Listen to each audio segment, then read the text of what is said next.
Nagkainitan ng ilang taga-suporta ni Pangulong Duterte at ang singer na si Jim Paredes sa kalagitnaan ng pagtitipon sa People Power Monument kahapon.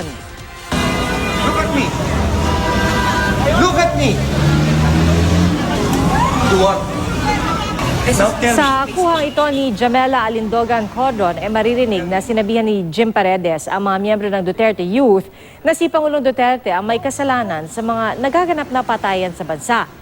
Ipinagtanggol naman ang miyembro ng grupo ang Pangulo, pero pinagtawanan siya ni Paredes. Sinabihan din ni Paredes na duwag at mga robot ang taga-suporta ng Pangulo. Sa kalagitnaan nito, nagkagulo na magkaroon ng komosyon sa dalawang panig. Agad namang umawat ang mga polis.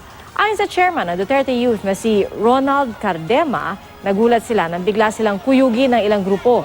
Giit nila, kaya sila nagpunta roon ay para patunayan ang EDSA ay para sa lahat ng Pilipino. Ayon naman kay Paredes, malinaw na ang pakay ng pagpunta roon ng mga pro-Duterte supporter ay para mambastos at manginis, lalo't may sarili naman silang pagtitipon sa luneta. Hindi raw nila binuli o sapilitang pinaalis ang mga pro-Duterte. Kusa raw silang umalis.